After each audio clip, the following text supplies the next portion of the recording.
My mom always treated me like I was a nobody, never giving me any credit, until my brother's fiancée stumbled across the truth about me online, and in an instant, everything changed. Suddenly, the world saw me the way I've always been. I never thought a single dinner could rewrite my entire life. But the truth? It took my brother's fiancée a quick Google search to shatter their perfect illusion of me and reveal the woman I truly was. We were at my parents' massive mahogany dining table, the air thick with the smell of roast and unspoken expectations. It was supposed to be a joyous, celebratory evening, but for me, it felt like just another night spent as the forgotten daughter. I'm Amelia Dawson, 32 years old, and this isn't just about a family dinner. It's about a lifetime of feeling invisible and the explosive moment it all came crashing down. She's just a nobody with some office job. My mother, Diane, just laughed dismissively when my brother Ben's fiancée, Chloe, innocently asked what I did. Honestly, not a single soul at that table, myself included, could have predicted what would happen when Chloe quietly reached for her phone and typed my name into Google. I grew up in Maplewood, New Jersey, a picture-perfect suburban neighborhood where appearances were everything. Status wasn't just measured. It was flaunted by the size of your house, the car you drove, and of course, the colleges your kids got into. Our two-story colonial, with its manicured lawn and seasonal wreaths, was the perfect backdrop for the ideal family my mother Diane wanted everyone to see. But inside those pristine walls, the family dynamic was painfully clear. My mother, with her perfectly coiffed blonde hair and country club membership, meticulously orchestrated our lives. Everything revolved around image, achievement, and what the neighbors thought. My father, Frank, an accountant at a respectable firm, was kind in his own quiet way, but he always deferred to my mother in all family matters. He was the epitome of passive, always choosing peace over confrontation, even if it meant my feelings got trampled in the process. Then there was my brother, Ben, 3 years older and the undisputed star of our universe. From his first Little League home run to his high school valedictorian speech, Ben could do no wrong. His room was a shrine of achievement, gleaming sports trophies, academic medals, framed acceptance letters from top universities. My parents attended every single baseball game, every debate tournament, every awards ceremony. They'd beam from the front row, snapping endless photos, bragging to anyone who would listen. "That's our son," my mother would declare, practically shouting, as if Ben were their only child, the sole testament to their successful parenting. My earliest memory of this painful dynamic came when I was just 8 years old. I'd written a short story about a girl who could talk to animals. My third-grade teacher gave me an A+ and scrolled, "Extraordinary imagination," across the top. I ran home, practically bursting with pride, desperate to show my parents. "Mom, Dad, look what I wrote," I announced, waving my crumpled pages in the air. My mother glanced at it, barely. "That's nice, Amelia, but we're getting ready for Ben's science fair. Put it on the counter. We'll look at it later." Later never came. Days afterward, I found my story on the counter, stained with coffee rings, unread and utterly forgotten. This pattern, this heartbreaking dismissal, continued throughout my childhood. In 6th grade, I won a district-wide writing competition. Neither of my parents attended the ceremony. Ben had a baseball game that same day. "You understand, don't you, Amelia?" my father had said gently, his voice apologetic. "This is a really important game for your brother." I understood perfectly. I was quickly learning my place in our family's unspoken, rigid hierarchy. High school brought more of the same. I joined the school newspaper, eventually becoming editor-in-chief. I won state awards for my editorials and short fiction. My bylines started appearing in teen magazines and local papers. Each achievement, each small victory, was met with the same lukewarm response from my family. "Writing is a nice hobby, Amelia," my mother would say with a condescending smile. "But it's not a real career plan. You should really focus on something practical, like business or nursing." Even when one of my stories was published in a national anthology for young writers, my parents politely declined to buy a copy. Meanwhile, they framed every one of Ben's college acceptance letters and hung them proudly in the living room for all visitors to admire. By the time I left for college, I had completely stopped sharing my achievements with my family. I chose a university in Chicago as far from New Jersey as my scholarship would take me. The distance wasn't just geographical, it was emotional. I needed space to become someone apart from the invisible daughter I'd always been at home. During those 4 years in Chicago, I truly bloomed. My professors praised my writing, encouraged my unique voice, and constantly pushed me to submit my work to publications. Small successes slowly accumulated. A poem here, a short story there. Each publication was a brick in the foundation of my confidence, meticulously built without my family's knowledge, or frankly, their approval. When I came home for holidays, I answered vague questions about how school was going with equally vague responses. I'd learned the hard way that speaking about my passions only invited dismissal. So, I kept my growing success fiercely to myself. I'd sit through endless dinners listening to updates about Ben's business classes, his impressive internship prospects, his new girlfriend from a good family. After graduation, when I announced my intention to stay in Chicago and pursue writing, my mother's reaction was predictably, soul-crushingly dismissive. "Chicago is so expensive, Amelia. You'll be back home within 6 months when you can't pay rent," she predicted, her tone dripping with confidence. "Maybe you can get a job at the community college if you want to stay close to books." My father, in his typical fashion, tried to mediate. "What your mother means is that we worry about you, honey. Writing is a tough business." My mother chimed in again. "We just don't want you setting yourself up for disappointment." Oh, the irony. As if disappointment wasn't already the primary emotion I associated with my family interactions.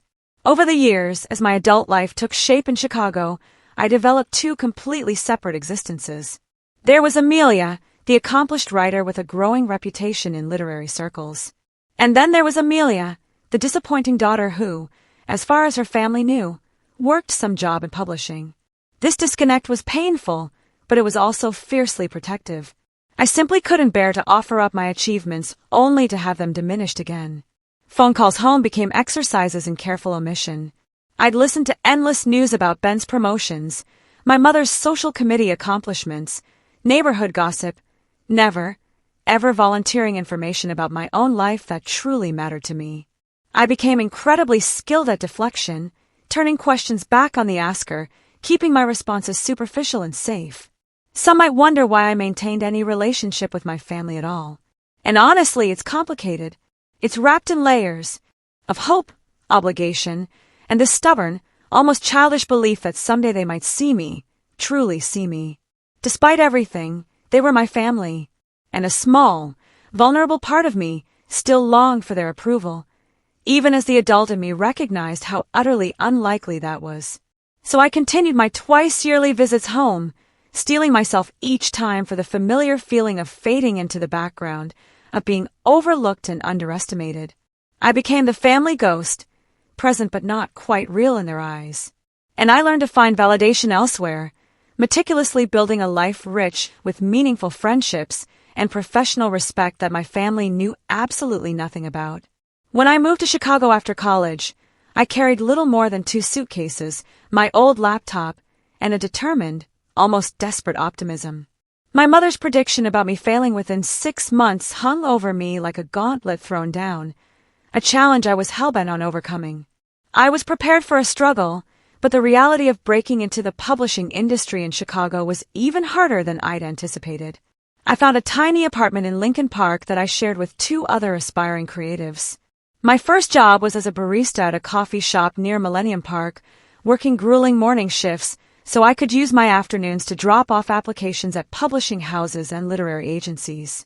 At night, I wrote at a wobbly desk crammed into the corner of my bedroom, often until 2 or 3 in the morning, fueled by cheap coffee and sheer stubbornness. Rejection letters accumulated, piles of them. I didn't throw them away, I taped them to my wall. Not as discouragement, but as motivation. Each no brings me one step closer to an eventual yes. I tell myself during those crushing moments of doubt.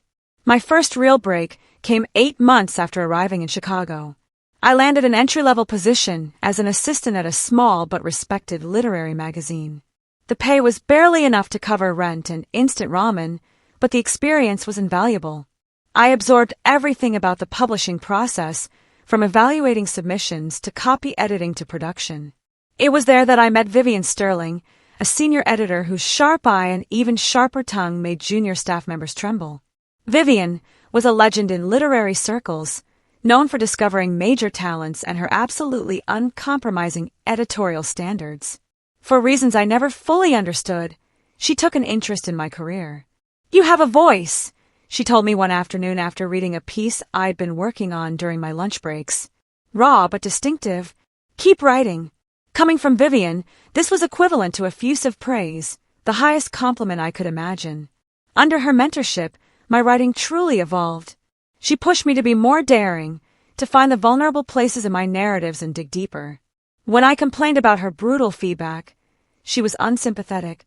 "If you want gentle encouragement, join a community writing circle," she'd bark.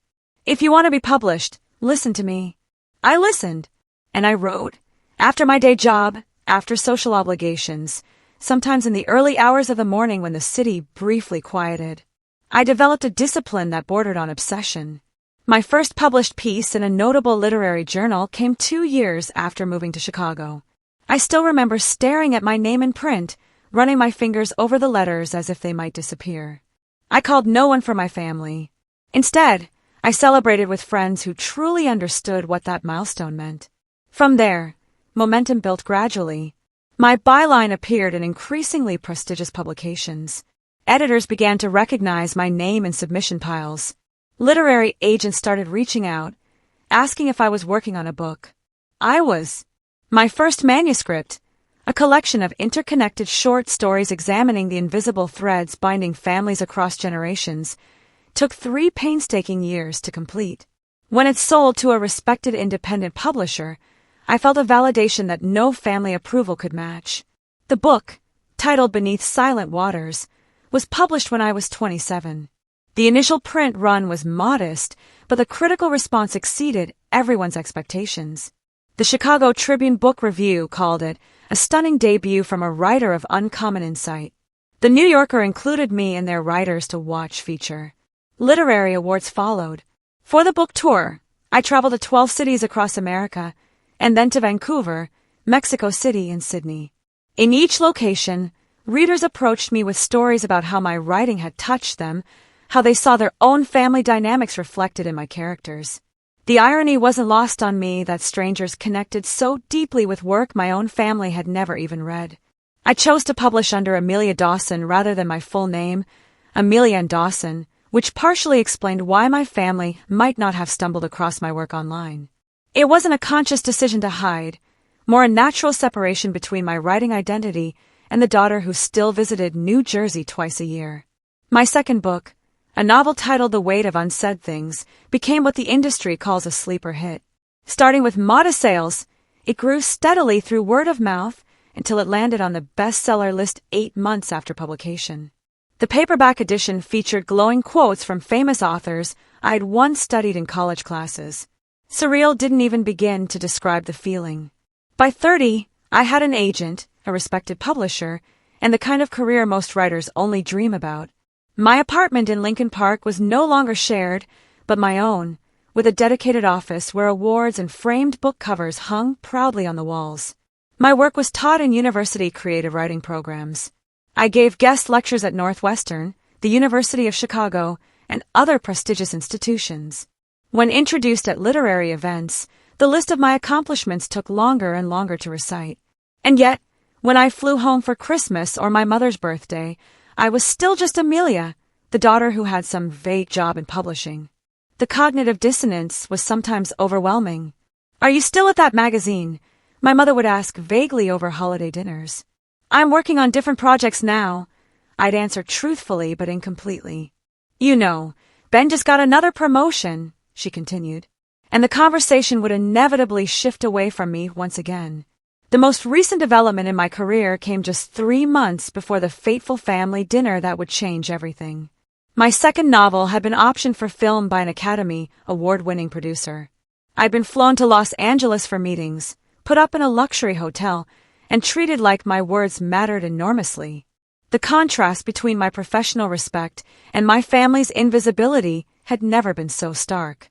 I sometimes asked myself why I continued to compartmentalize my life, why I didn't just announce my accomplishments at the next family gathering.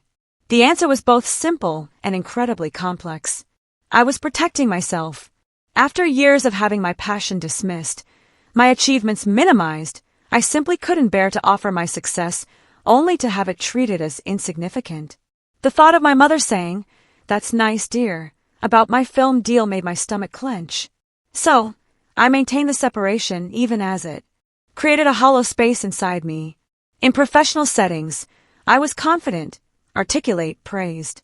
In family settings, I reverted to the quiet, overlooked daughter, carefully hiding the vibrant, successful life I'd built. "Why do you still go home at all?" my friend Harper asked me once after I'd returned from a particularly difficult Thanksgiving visit. I had no simple answer. There was the complicated love I still felt for my family, despite everything. There was hope, however faint, that someday things might change. And there was something else, a deep-seated conviction that running away completely would mean they had won. That they had succeeded in making me believe I was truly invisible. So I kept visiting and I kept succeeding.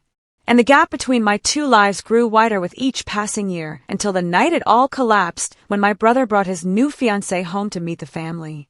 Everything I'd built and everything I'd hidden collided in a single Google search. My parents still lived in the same house where I grew up, a fact that made each visit home feel like stepping back in time, sometimes literally. As I pulled into the driveway that evening, I noticed fresh flowers planted in the front beds and new, crisp curtains in the living room windows. My mother always made special preparations when Ben visited. Another small, familiar reminder of the family hierarchy. I parked behind an unfamiliar BMW that I assumed belonged to Chloe, Ben's fiancée. This would be our first meeting, and I couldn't help feeling a flicker of curiosity about the woman who had finally captured my brother's heart. Ben had dated many women over the years, but none had ever made it to the meet the parents stage. The front door opened before I could even ring the bell. My father, Frank, stood there, his gray hair neatly combed, wearing what I recognized as his good sweater. "Amelia, you made it," he said, giving me a brief, awkward hug. "Everyone's in the living room." I followed him through the foyer, past the familiar gallery wall of family photos. I couldn't help but notice that the most recent additions were all of Ben, his graduate school graduation, vacation photos, none featuring me. It felt like watching my gradual erasure from family history, piece by painful piece. In the living room, my mother was laughing at something, that performative, slightly forced laugh she reserved for social situations. She looked up as I entered, her smile remaining but cooling several degrees. "Amelia, finally. We were about to start without you." She gestured toward the attractive couple on the sofa. "You know what traffic is like," I said, leaning in for the obligatory cheek kiss. Ben stood, looking genuinely pleased to see me. "Amelia, come meet Chloe." I turned my attention to the woman, rising gracefully from the sofa. Chloe was tall and slim, with intelligent, kind eyes and a warm smile. She wore simple but obviously expensive clothes that suggested taste and confidence rather than showing off. "I've heard so much about you," Chloe said, extending her hand. "Ben says you live in Chicago. I love visiting the city. All good things, I hope," I replied with a genuine smile, pointedly ignoring my mother's barely audible snort. "Shall we move to the dining room?" my mother suggested, cutting off any further conversation. "I've had the roast in for hours." The dining room was set with the good china and crystal, another honor typically reserved for Ben's visits or my mother's bridge club luncheons. I noted the seating arrangement with familiar resignation. My father at the head of the table, my mother at the foot, Ben, and Chloe on one side, and me alone on the other, furthest from both parents. My mother had truly outdone herself with the meal. Roast beef with Yorkshire pudding, garlic mashed potatoes, honey-glazed carrots, and homemade rolls. It was Ben's favorite menu, the one she prepared only for special celebrations. "Chloe, tell us again how you two met," my mother prompted after pouring the wine, clearly wanting me to hear the story. "I want Amelia to hear." Chloe smiled at Ben before answering. "We met at a charity auction for the Children's Hospital. I was organizing the event, and Ben was there representing his firm. He outbid everyone for a weekend sailing package, even though he told me earlier he gets seasick." She laughed, a genuine, joyful sound. "I thought anyone that determined deserved at least one dinner." "Best money I ever spent," Ben added, taking her hand. My mother beamed at them, practically glowing. And Chloe's family is from Wellesley, Boston, she told me, naming one of the most affluent suburbs of Boston. Her father is a cardiothoracic surgeon at Boston Medical Center. I recognize this, as my mother's shorthand for comes from money and good social standing, her highest possible praise. What about you, Amelia? Chloe asked, turning her attention to me, a flicker of genuine interest in her eyes. Ben mentioned you work in publishing in Chicago. That sounds fascinating. Before I could even open my mouth, my mother jumped in. Amelia does something with books. A small press or magazine, isn't it, dear? I opened my mouth to respond, but she barreled on. Nothing like Ben's position, of course. He just made partner at 35, youngest in the firm's history. It's a publishing house, I said quietly, trying to inject some clarity. I work with authors on their books. That must be so interesting, Chloe persisted, clearly trying to be polite. What kind of books do you work on exactly? My mother interrupted again, oblivious to Chloe's effort. Amelia's always liked to read. Remember that summer you barely left your room? Always with your nose in a book. She laughed and turned to Chloe. We had to practically force her to go outside and get some sun. The conversation quickly shifted to wedding plans. Chloe and Ben were considering a June ceremony the following year, possibly at her parents' country club. My mother was absolutely delighted, already discussing flower arrangements and menu options. I ate quietly, occasionally nodding or offering brief comments when directly addressed. This was familiar territory, being present but not really included, the perpetual background character in the Ben show. Chloe, however, kept trying to draw me into the conversation. We're still figuring out the bridal party, she said, looking directly at me. But I'd love it if you'd be one of my bridesmaids, Amelia. I don't have sisters, and it would mean a lot to me. I was genuinely surprised by the offer. I'd be honored, I said, touched by her thoughtful inclusion. That's if Amelia can take time away from her important job. My mother commented with a thin, brittle smile. Chicago publishing is so demanding, apparently. Ben shot her mother a look. Mom, come on. Chloe, perhaps sensing the rising tension, tried to redirect. What are you working on currently, Amelia? Any books we should look out for? This was it. The opening. The one I'd both longed for and dreaded for years. I could tell them about my recent successes, the film option, the awards. I could finally claim my accomplishments in this house where I'd been diminished for so long. But years of conditioning kicked in. I shrugged slightly. Just the usual projects. Nothing special. My mother seized the moment. She's just a nobody with some office job. She laughed, a dismissive, cutting sound.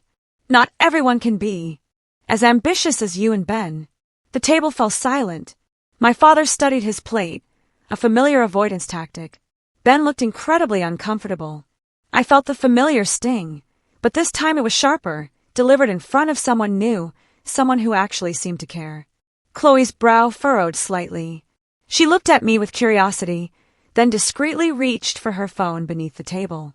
The wedding venue has a 6-month waiting list. My mother continued, oblivious to the awkwardness she created. But Chloe's mother knows the event's coordinator. As she spoke, I noticed Chloe looking down at her phone, her expression subtly changing from curiosity to surprise, then to something like wide-eyed amazement. She glanced up at me, then back at her phone, scrolling with increasing interest. I had no idea what she was reading, but a cold dread mixed with a strange exhilaration told me our carefully separated worlds were about to collide. The dinner conversation continued its awkward path around me, my mother dominating with endless wedding talk while my father occasionally offered a quiet nod of agreement. Ben contributed details about the honeymoon they were planning in Italy. I responded when necessary, but my attention was increasingly drawn to Chloe, who continued to scroll through something on her phone, her eyes widening occasionally. We're thinking 4 or 5 tiers for the cake, my mother was saying, her voice a little too loud. Nothing too ostentatious, but befitting Ben's position at the firm. Chloe looked up from her phone suddenly, her gaze fixing on me with an intensity that made me shift in my seat. Excuse me, she said, interrupting my mother mid-sentence about cake flavors. I hope this isn't rude, but I have to ask. She turned to me, phone still in hand. Amelia, are you the Amelia Dawson, the author? The question hung in the air, heavy and electrifying. Four pairs of eyes snapped to me. The silence was deafening. "What are you talking about?" my mother asked, her face contorted in confusion. Chloe held up her phone, displaying what I instantly recognized as my author page on the Penguin Random House website. Amelia Dawson, author of Beneath Silent Waters and the Weight of Unsaid Things, she read aloud, her voice trembling slightly with excitement. Winner of the National Book Critics Circle Award and the Penn Faulkner Award. She looked up at me, her eyes bright. "That's you, isn't it? The photo matches." My heart pounded like a drum. The moment I'd both feared and secretly fantasized about for years was happening, and I felt completely, utterly unprepared. "Let me see that," Ben said, leaning towards Chloe's phone, his eyes wide. He scrolled through whatever was on the screen. "Holy cow," he whispered, looking up at me, truly seeing me for the first time. "Amelia, is this really you?"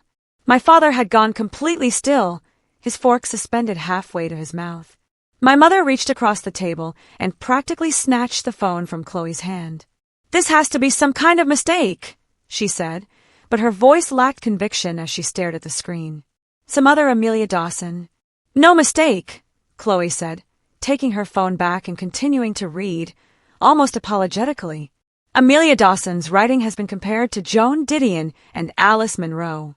Her debut collection of short stories was described by the Chicago Tribune as breathtakingly assured, and her novel spent 18 weeks on the bestseller list." She looked up at me with genuine, unadulterated admiration. "I can't believe this. I actually read your book last year for my book club. It was incredible." My mother's face had drained of all color. My father was now leaning towards Chloe, trying to get another glimpse of the phone. "There's more," Chloe continued, clearly unaware of the family drama she was inadvertently exposing. "It says here, your novel has been optioned for film by Universal with production scheduled to begin next year." She scrolled further. "And you were just featured in the New Yorker's 40 Under 40 list of influential artists." Ben was staring at me like he'd never seen me before, his mouth slightly agape. "Why didn't you tell us any of this?" he asked, his voice a mixture of confusion and what sounded like genuine hurt. I took a deep breath, tried to steady myself. This was it, the precise moment when my two separate lives collapsed into one. "I tried," I said quietly, my voice surprisingly steady. "Many times." My mother shook her head, a denial forming on her lips. "That's ridiculous. You never mentioned being a famous author. We would have remembered something like that." "Actually, I did," I replied, my voice gaining strength.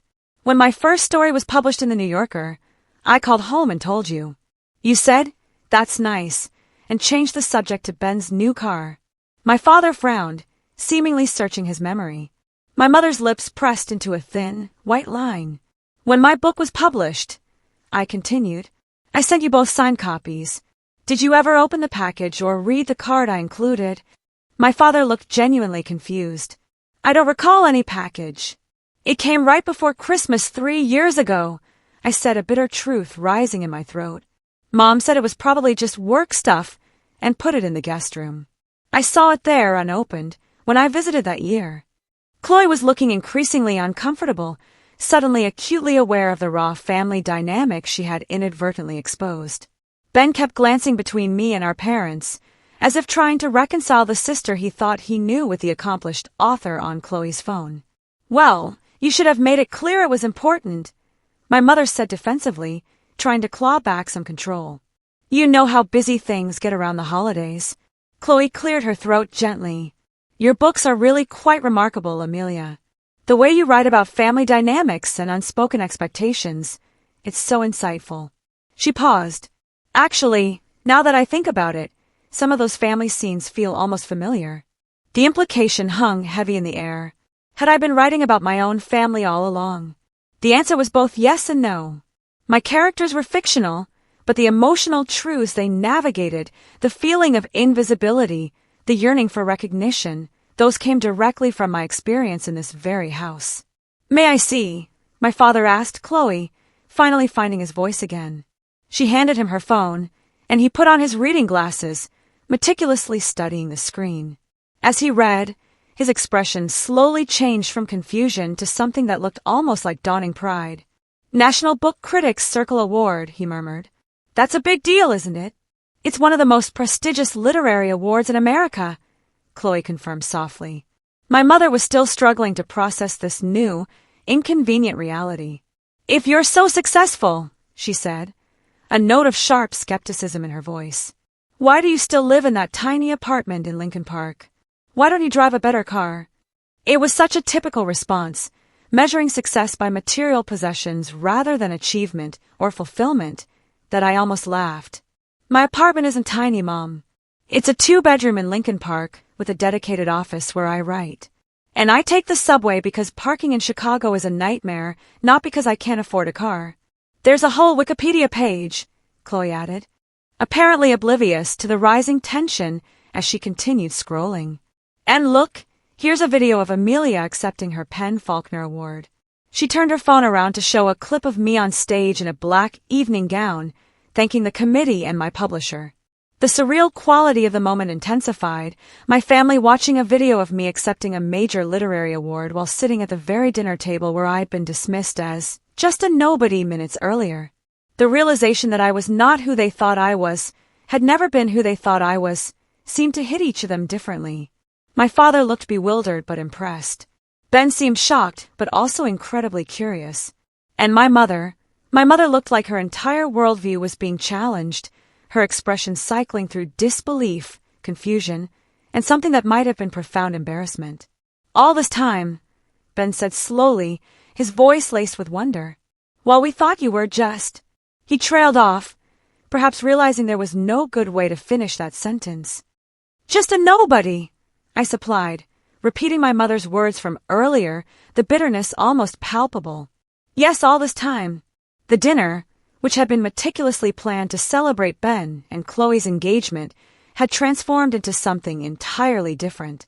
The balance of power had irrevocably shifted, and none of us quite knew how to proceed. Chloe, perhaps sensing the rising tension, attempted to lighten the mood. I feel like I'm having dinner with a celebrity, she said with a nervous laugh. I recommended your book to everyone I know after I read it. My mother's voice cut through the air, sharp and accusatory. This has to be some kind of misunderstanding. Amelia would have told us if she was a successful writer. She turned to me, her expression hardening. Why would you keep something like this from your family, unless you were making it up? The accusation stung deeply, but it was so typically my mother, unable to admit she might have been wrong, twisting the situation to make herself the victim rather than acknowledging her profound role in my silence. I didn't keep it from you, I said, my voice steady despite the raw emotion building inside me. You just never listened. That's nonsense, my mother replied, bristling. We always supported your little writing hobby. Hobby?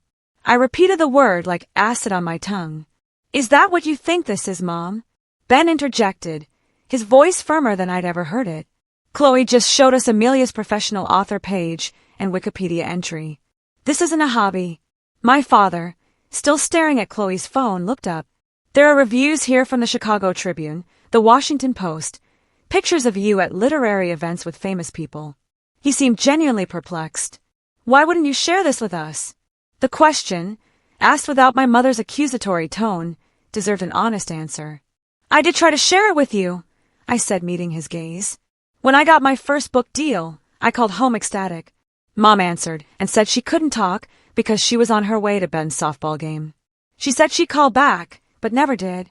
My father frowned, glancing at my mother, who pointedly avoided his eyes. When my first book was published, I continued, I sent you both signed copies with a note about how much it would mean to have your support at my Chicago launch event. You never responded. I checked airline prices, hoping you might come. But you didn't even acknowledge receiving the books. We were probably busy, my mother said defensively, her voice tight.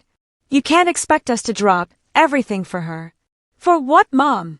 I interrupted, years of suppressed feelings finally breaking free, a dam collapsing. For your daughter's greatest achievement, because that's exactly what you did for Ben every single time. You never missed a single one of his games or ceremonies or celebrations. Not one. Ben shifted uncomfortably in his seat. Chloe placed a hand on his arm, her expression sympathetic. When I won my first major award, I continued, my voice now trembling slightly. I called home from the hotel right after the ceremony, still wearing my formal dress. Dad, you answered, and said Mom was asleep and you were watching a Bears game. You said to call back tomorrow. When I did, neither of you picked up. My father's face flushed with what looked like profound shame.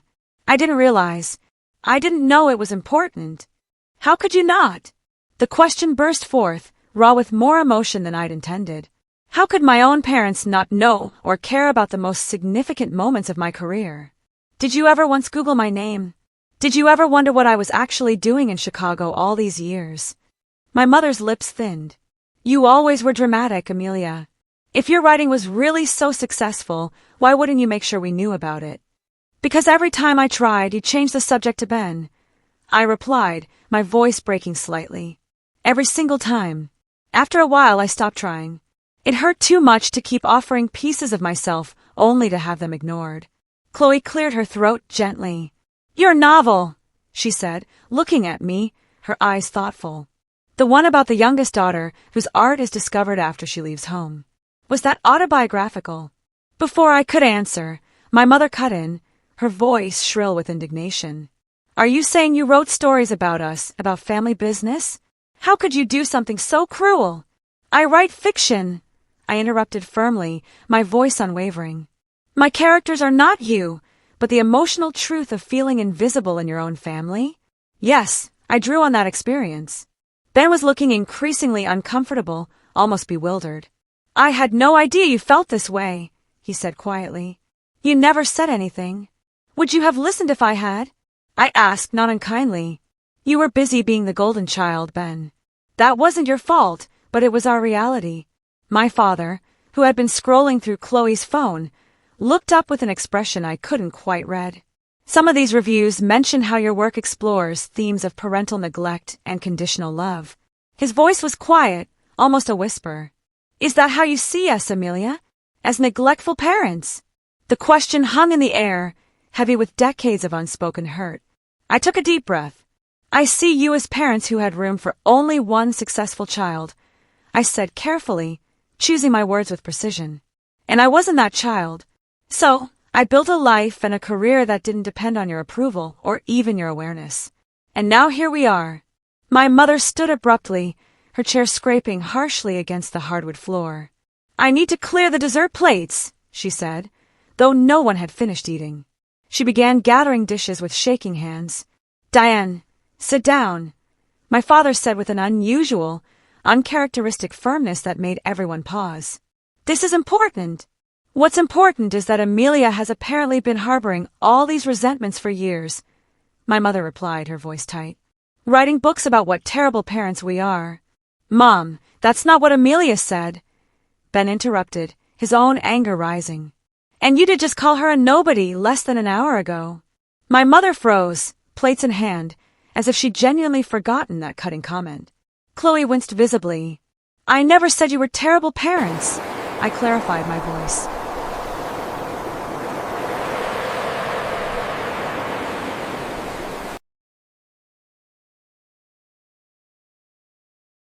Now calm, deliberate. But yes, I was hurt repeatedly, and instead of confronting you, I channel those feelings into my writing. That's what writers do. We transform our experiences into stories. Stories that made you famous while making us look bad. My mother said bitterly. No one knows the books are connected to you, I replied. I've never said they were autobiographical. That's your guilt talking, not my words. The room fell silent again, even heavier than before. My mother remained standing, clutching the plates like a shield. My father looked lost in thought, his gaze distant. Ben and Chloe exchanged uncomfortable, worried glances. I considered getting up and leaving. It would be easier than continuing this raw, painful conversation, but something kept me firmly in my seat.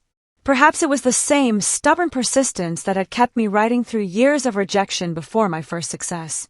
I never wanted to have this conversation, I admit it. My voice a quiet confession. But now that we're here, maybe it's time for some honesty.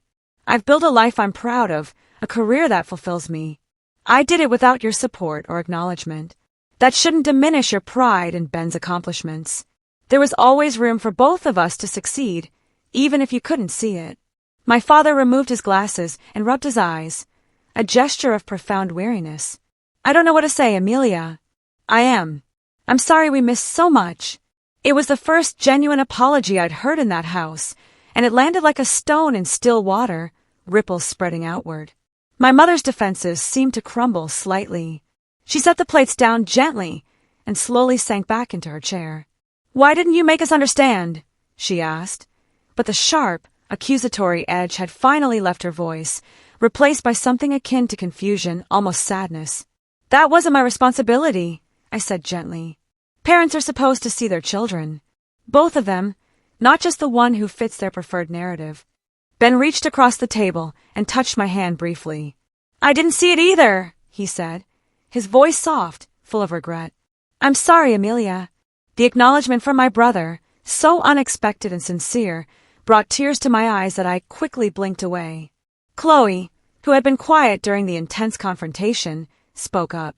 For what it's worth, she said, her voice warm and genuine. Your books are beautiful. They've touched so many people. That's a rare gift. In the uncomfortable silence that followed, I realized something had fundamentally changed. The family dynamic, calcified over decades, had cracked open. What would grow in its place remained to be seen, but there was no going back to the way things had been. For better or worse, I was finally truly visible in my parents' home. The remainder of dinner passed in a strange mixture of tension and tentative revelation. My mother made a half-hearted attempt to serve dessert, a chocolate mousse that sat largely untouched. As the conversation continued in fits and starts, Chloe, seemingly determined to normalize the situation, asked thoughtful questions about my writing process and upcoming projects. I answered cautiously at first, then with increasing openness, as I realized her interest was genuine. I'm actually working on a new novel, I admitted, sharing details of my work publicly with my family for the very first time. It's about sisters separated in childhood who reconnect as adults only to discover they've been living parallel lives. That sounds fascinating, Chloe said. Will it be published next year? If I meet my deadline, yes. My editor is hoping for a spring release. My mother pushed her dessert around her plate. I suppose we'll have to wait for the movie version, she said, a half-hearted attempt at humor that fell flat. Actually, I replied, if you'd like to read it before then, I could send you the galleys once they're ready. The offer hung in the air, a tentative olive branch. My father cleared his throat. I'd like that, he said quietly. I'd like to read your book, Amelia. All of them. Ben nodded in agreement. Me too. I can't believe my little sister is a famous author, and I didn't even know. I'm not exactly famous, I clarified with a small smile. Literary fiction isn't exactly celebrity status. Your Wikipedia page would disagree, Chloe remarked with a genuine smile. And so would the Chicago Tribune. After dessert, we moved to the living room, the atmosphere still thick with unspoken emotions. My mother excused herself to the kitchen, claiming she needed to start on the dishes, though I strongly suspected she needed space to process everything that had just happened. Chloe touched Ben's arm. Why don't you help your mom? I'd love to chat with Amelia a bit more about her work. Ben seemed relieved to have a direction and headed to the kitchen. My father mumbled something about checking the score of the Bears game and disappeared into his den, leaving Chloe and me alone. As soon as they were out of earshot, Chloe turned to me with an apologetic expression. I'm so sorry if I caused problems, she said, her voice soft. I had no idea they didn't know about your career. It's not your fault, I assured her, truly meaning it. It was destined to happen. Chloe nodded thoughtfully. I recognized your name immediately, she confessed. When Ben mentioned his sister Amelia was a writer in Chicago, I wondered if it might be you. But when I got here and no one mentioned your books, I thought I must be mistaken. So the Google search at dinner was deliberate, she admitted, looking a little sheepish. When your mom made that comment about you being a nobody, I just couldn't believe it. I knew I'd read your work. I thought maybe showing them would. She trailed off, looking uncertain. Force them to acknowledge me, I suggested, finishing her sentence. She nodded, looking slightly embarrassed. Was that terrible of me? I considered the question. No, I finally said, a slow smile spreading across my face. No, Chloe. Maybe it needed to come from someone outside the family. They might never have believed me. We were interrupted by Ben's return from the kitchen. He sat beside Chloe, looking at me with new, changed eyes. "Mom's upset," he reported, his voice quiet. "Dad's talking to her in the kitchen now." "I'm sorry about that," I said, meaning it. Despite everything, I hadn't wanted to hurt them. Ben shook his head. "Don't apologize, Amelia. I'm the one who should be sorry. I never realized." He paused, struggling with his words. "I never saw how they treated you differently. I was so caught up in my own stuff." "You were a kid too, Ben," I reminded him gently. "It wasn't your responsibility to fix our parents' behavior." "Still," he insisted, a cloud of regret in his eyes. "I should have noticed. All those award ceremonies and publications you mentioned. I never even asked what you were doing in Chicago all these years." "Not really." Chloe squeezed his hand supportively. "The thing is," Ben continued, his voice a surprising revelation, "I always thought you were the lucky one.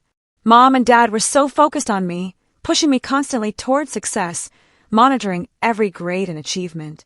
You seemed free to do your own thing without all that pressure." I stared at him, stunned. I never realized the flip side of that freedom was invisibility. His perception utterly stunned me. All those years I'd envied him the attention and approval.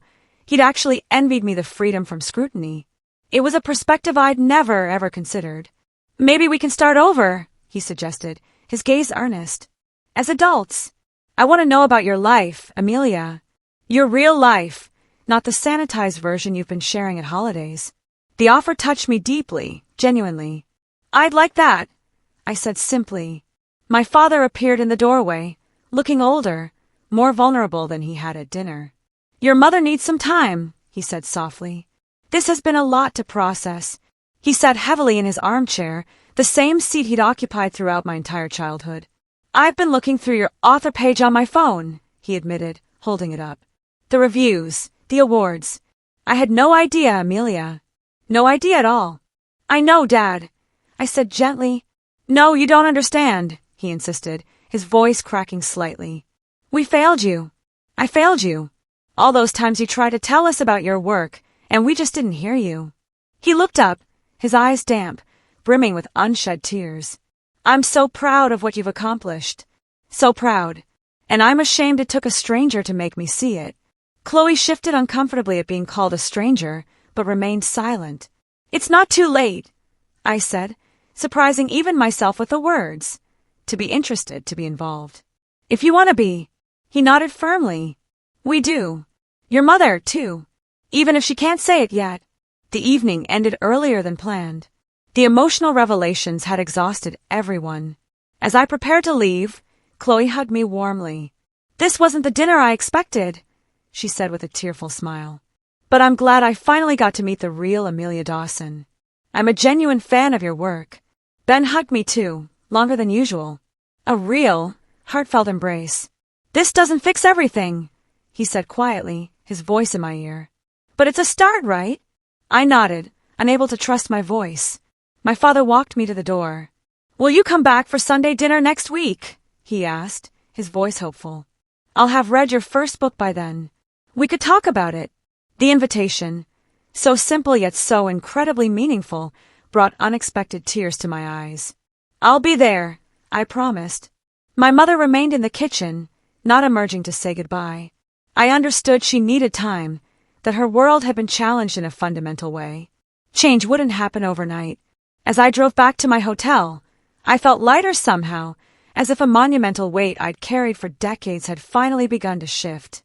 My two separate lives had collided, and while the crash had been painful, perhaps something new, something more authentic and real could emerge from the wreckage. For the first time in years, I allowed myself to hope that my next visit home might actually be different. That I might finally be seen, truly seen, by the people who had shaped me for better or worse. It wasn't forgiveness. Not yet. But it was a beginning. 3 months after that dinner that changed everything, a package arrived at my Lincoln Park apartment.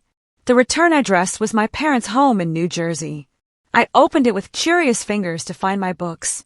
Not the copies I'd sent years ago, but new ones, recently purchased.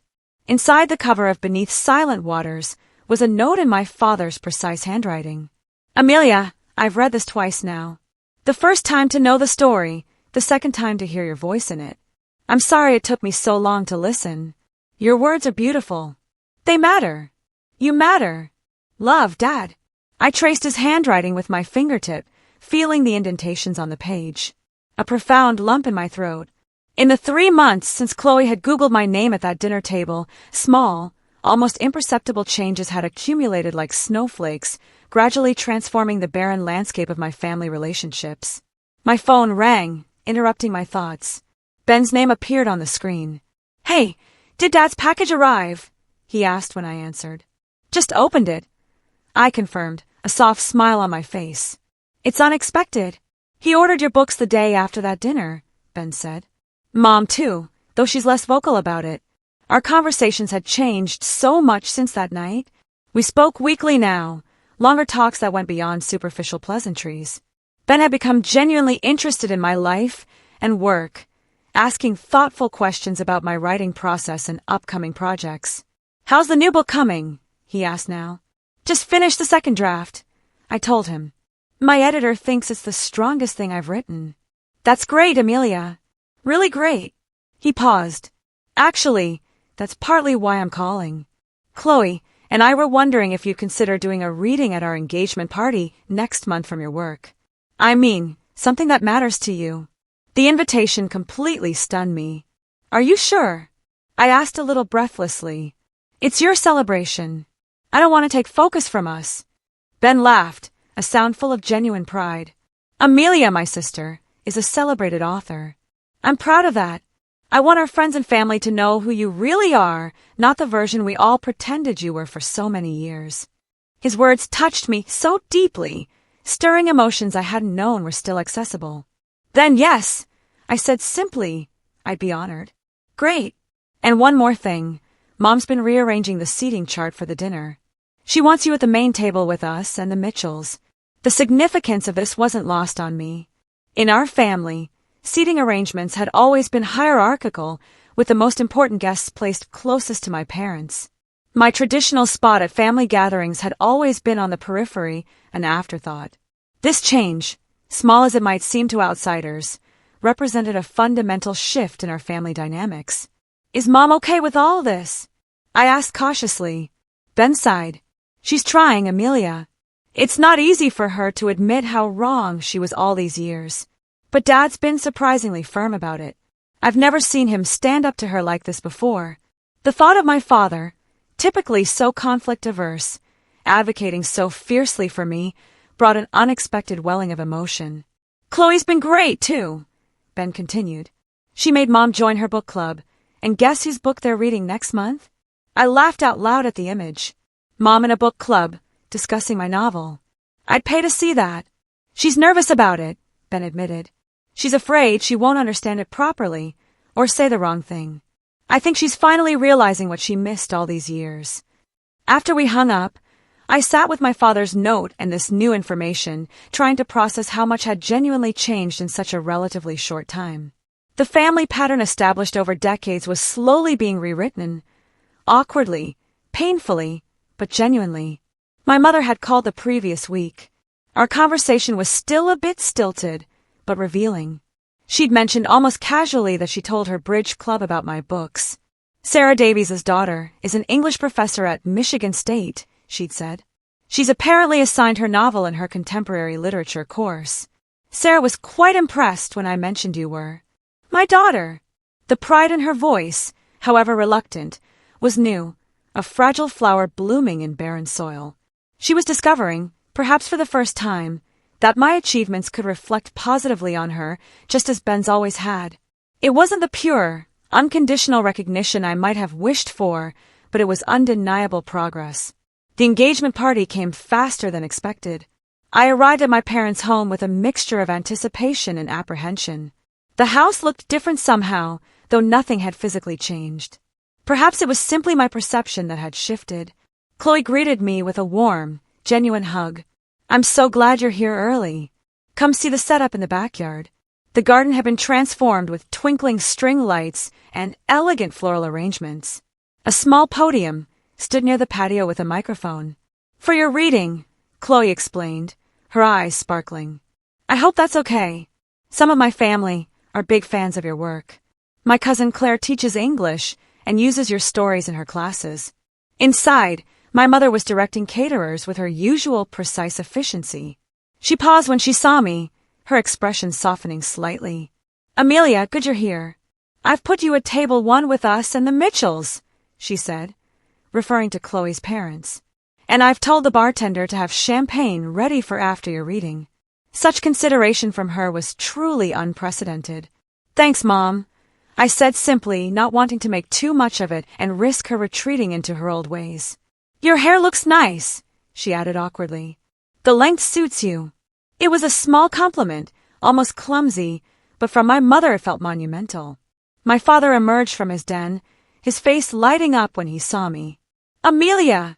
He embraced me with uncharacteristic enthusiasm, a warm, lingering hug. I finished your 2nd book last week. The scene where the protagonist confronts her mentor at the awards ceremony. Brilliant writing. We talked about the book for several minutes, a surreal experience in this house where my writing had been invisible for so long. My father had always been an avid reader, but now he was reading my words, engaging with my thoughts, seeing me through my work. As guests began to arrive, I observed a subtle but significant change. When my mother introduced me to her friends, she didn't just say, "This is Amelia, our daughter." Instead, she said, "This is Amelia, our daughter, the author. Her books have won several major awards," she'd add. Her head held a little higher. The pride in her voice, however newfound, was unmistakable. She was learning, late, but perhaps not too late, to see me clearly. Ben and Chloe circulated among guests, stopping often to include me in conversations, making sure I wasn't relegated to the background, as had been the pattern at family gatherings throughout my life. When it came time for my reading, Chloe's father introduced me with genuine admiration, listing my accomplishments with the respect they deserved. I approached the podium, feeling a complex mixture of emotions, vulnerability at sharing my work in this setting, immense pride in my accomplishments, and lingering ghost-like traces of the insecure daughter I had been for so long. I had chosen a passage from my 2nd novel, a scene where a character finally finds her voice after years of silence. As I read, I was acutely aware of my parents listening intently, perhaps hearing echoes of our own complicated, painful relationship in the fictional narrative. The applause afterward was enthusiastic. My mother, to my genuine surprise, even wiped tears from her eyes. Later, as the party wound down, she approached me where I stood chatting with Chloe's mother. "Your reading was beautiful," she said, her voice uncharacteristically soft, almost fragile. "I never knew you could write like that." "You never asked to know," I replied, not accusingly, but simply stating a simple, hard truth. She nodded, acknowledging the point, a rare concession. "I'm asking now," she said. "Better late than never." It was offered as a question, tentative and uncertain. The mother who had always been so confident, so sure of her opinions and judgments, was asking for a second chance. "Better late than never," I agreed, a genuine, heartfelt smile on my face. Our relationship would never be perfect. Too much water had flowed under that particular bridge, but the current was changing direction, slowly but perceptibly. Where once there had been dismissal and invisibility, there was now recognition, however belated. As I drove back to Chicago the next day, a profound sense of peace settled over me. I reflected on the journey that had brought me to this point. The painful years of being overlooked had undeniably fueled my determination to succeed, to create work that demanded attention. The irony wasn't lost on me that my family's failure to see me had ultimately made me more visible to the world. I had never written for their approval or recognition. I had written because I had to, because the stories inside me demanded release. Yet, there was an undeniable satisfaction in finally being seen by the people who had shaped me, for better and worse. My phone dinged with a text from Ben. "Dad just ordered your books for his whole golf club. Mom's horrified about the inappropriate language they'll all read." I laughed out loud in my empty car. A joyous, cathartic sound. "Progress comes in strange forms," I texted back. Progress indeed. The invisible daughter had finally been seen. The nobody had become somebody, not because a Google search had revealed my accomplishments, but because I had persisted in believing my voice mattered, even when those who should have heard it first didn't listen. That persistence, more than any award or recognition, was the true measure of my success. So what about you? Have you ever felt truly invisible to the people who should have seen you most?